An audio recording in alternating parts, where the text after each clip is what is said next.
Yo, what is good, Knicks Nation? Welcome back to Knicks Media. This is Richie, and in this video, I want to break down all the offseason moves from Leon Rose with the New York Knicks, what they did in the NBA draft, all the trades, and who we brought in free agency, and break it all down. Let's give you guys my overall thoughts of Leon Rose and his team's plan of the offseason, bringing in Jalen Brunson, bringing in Hardenstein, re-signing Mitchell Robinson, what they did in the NBA draft, who they shipped away, and then in a future video, I'll be breaking down the entire roster and give you guys my thoughts of what the New York Knicks look like on paper heading into this upcoming season. So before we hop into the video, I just want to mention, if you guys are new to Knicks Media, help me out. Road to 10,000 subscribers is fully underway. So if you guys are new to the channel, make sure you hit that subscribe button. And if you enjoyed the video, please don't forget to hit that thumbs up button. It really does mean a lot to the channel. And of course, comment down below your thoughts. Most importantly, I love to hear all what you guys have to say down below in the comment section. With that being said, let's dive right into the video. So we're going to start off with the NBA draft. So going into the NBA draft, I think a lot of Knicks fans were expecting the Knicks to do a lot of things. They had a lot of different options on the table. They can either trade up for a guy like Jaden Ivey, which we know that the New York Knicks were extremely aggressive to try to pursue Jaden Ivey, and that did not happen. The Knicks could have stayed put at number 11 and picked the best player available. That did not happen. The Knicks could have traded back and then get picks for the future and then take another player in the first round. That did not happen as well. The fourth option, which is what they did, is trading out of the entire first round, trading the 11th overall pick for 3 future picks, and then trading back into the NBA draft, getting the 13th overall pick that they eventually flipped to the Detroit Pistons, packaging Kemba Walker and 4 second-round picks and another first just to get off Kemba Walker's salary. So if you look at what the Knicks' philosophy was in the NBA draft, we all know what their mindset was. That was freeing up cap space and making roster spots for a guy named Jalen Brunson that we eventually will talk about later on in this video. So the plan really all started on the NBA draft night, and a lot of Knicks fans are a little confused in terms of what is the plan here. We're not drafting anybody in the first round. We're not doing this. We're not doing that. What is the plan? And then we're seeing all these reports that the Knicks are going all in for Jalen Brunson, and now we all know that they eventually get him. But in the NBA draft, we did end up getting a rookie, and that was Trevor Keels out of Duke. And I feel like this player has a lot of potential in this league. I made an entire video on why he could be a potential steal in the NBA draft if he's indeed developed properly. I'm not expecting Trevor Keels to do that much this season. He's definitely going to be a guy that's probably going to be on a two-way contract playing down in the G League because he's simply not going to crack the rotation with all the young players ahead of him and the veterans. And we know that Tom Thibodeau, he's not a guy that loves to play his rookies. So I do feel like Trevor Keels is a player to look out for, especially in Summer League that starts this week. So look out for him. I feel like Trevor Keels is a guy that's very physical, is very raw offensively, but defensively he has so much upside in this league, especially in a Tom Thibodeau style system. And my player comparison for Trevor Keels, it's a Marcus Smart. I don't think he could become exactly Marcus Smart. They obviously have their differences, but if Trevor Keels can develop in the G League and eventually 2 or 3 years down the line, you never know. He could be that gritty defensive player that Tom Thibodeau or whoever the coach is at that point will love to utilize. So look out for Trevor Keels in the Summer League and, of course, this season playing with the Westchester Knicks. We also went out there and got Gene Montero to an Exhibit 10-day contract, so we'll see what he can do. So that's really the recap of what the New York Knicks did on the NBA draft night. It kind of felt like they were setting themselves up for the future of free agency. That's exactly what they did. So then transitioning to the next move that the New York Knicks made after the NBA draft before free agency, that was a big-time trade by shipping off Alec Burks and Nerlens Noel to the Detroit Pistons. We also had to package in 2 second-round picks and cash, and we basically got nothing in return. The only thing the Knicks got in return was cap space and 2 roster spots opening up. Now, when this move happened, we all knew what the Knicks' plan was at this point. Like, okay, all the rumors and all the reports that the Knicks are going all in on Jalen Brunson, it's definitely true because we are doing everything we can to afford even offering Jalen Brunson a contract to bring him to New York. So we ship off Alec Burks, we ship off Nerlens Noel. Now, these 2 players, they played pivotal roles in that 4th seed run 2 seasons ago. Last year, Nerlens Noel was injured all season long, and Alec Burks was just playing over Emmanuel Quickley and over all the young players at the point, which was driving me insane as a Knicks fan, and I'm sure a lot of Knicks fans was driving insane as well. But at the same time, Alec Burks, I did love his stint with the New York Knicks. He was clutch, big money AB. I mean, whenever he did do good things for the Knicks in the 4th quarter, he's very versatile. He's a great player for the Knicks, to be honest. Great role player. My only problem with Burks was Tom Thibodeau's usage of him, running him at the 1 when he's simply not a point guard. But good luck to Alec Burks and good luck to Noel over in Detroit. But when this move happened, we all know, like, okay, the Knicks are doing everything they possibly possibly can to go out and get Brunson. But another thing that I noticed of when this trade happened is not only is this going to give the Knicks opportunity to go all in for Brunson, but it's also going to free up playing time for the young guys. So we ship off 3 veterans, Kemba Walker, Alec Burks, and Nerlens Noel, 3 guys that were on the team last year. So this opens up playing time for Emmanuel Quickley, for Quentin Grimes, for Jericho Sims, for other players on the New York Knicks roster that are young and that can finally get a little more time, because guys like Alec Burks was in the way of those young players. And I think a lot of Knicks fans know that I was a guy throughout the season that was screaming, play the kids, but the kids are not playing because there's veterans ahead of them. So I feel like not only was this trade beneficial for the Knicks freeing up cap space, but it also is giving the young players on the Knicks opportunities to play this upcoming season. And then we fast forward into free agency. So free agency kicks off and we sign 2 players and we re-sign a player in Mitchell Robinson. So let's start off with Jalen Brunson.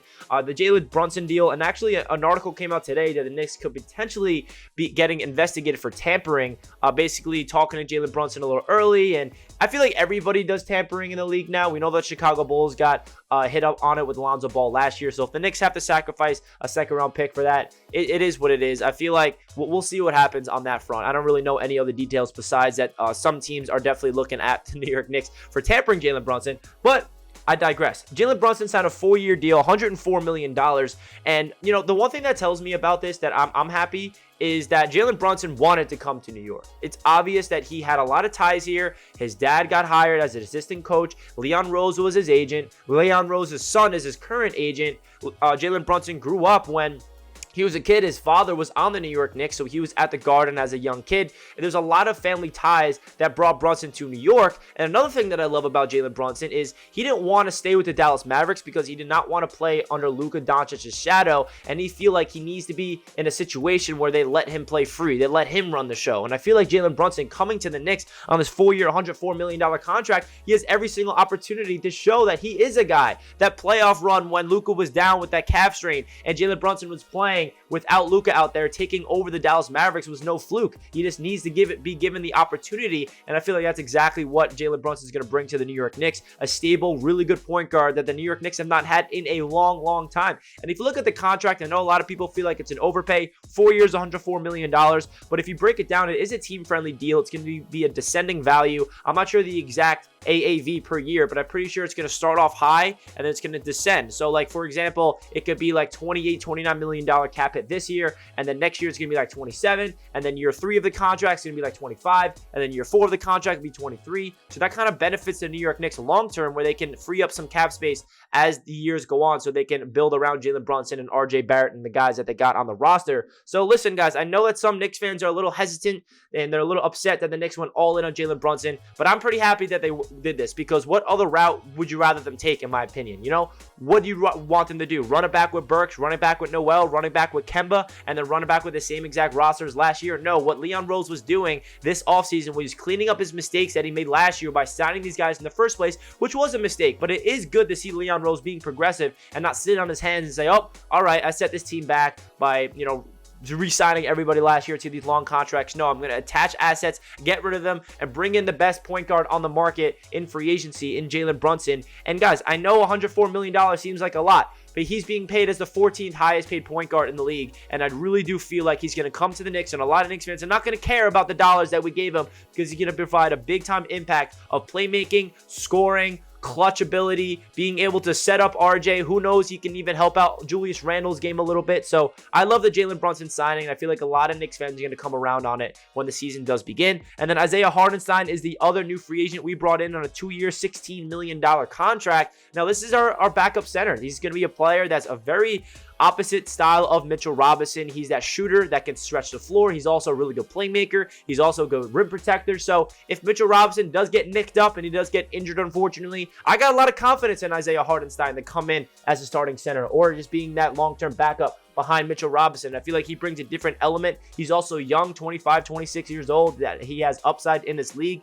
And having a playmaking center is kind of awesome. I feel like the Knicks have never really had someone that can handle the ball and can be able to set his teammates up at that position. So off the bench, picturing him with Obi Toppin and the young guys, I feel like he's going to have a really fun time with that second unit. And I do feel like Jericho Sims is still going to get some burn this year as well. He's going to be that third string if I had to guess. But if any of Hartenstein or Mitchell Robinson gets nicked up, I do expect Jericho Sims to be slotted in there. And then, of course, Mitchell Robinson gets his extension, full year, $60 million.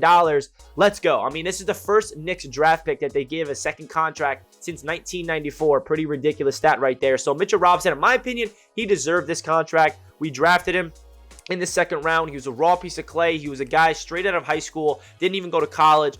Just a raw, lanky athlete that really developed his game over time. And we saw last year that he played 72 games. He showed that he could be available. He can be on the court. He's healthy if he is in shape. And last year, he started off the season a little slow because he was a little big, because he was coming off foot surgery. And then he got in shape as the season went on. And he's a dominant force that's only going to get better and better. If we let Mitchell Robinson walk out the door, all of a sudden the center position is a big question mark. But I'm happy that we inked up Mitchell Robinson long term. So now the final thing I want to break down in this video is, are the New York Knicks done? Is this the last move? Is there a trade on the horizon? Is there anything that the New York Knicks could do to upgrade this roster? I definitely feel like they can. I feel like there are some players out there that are still available in free agency and available in the trade market that they should be aggressive to improve this team.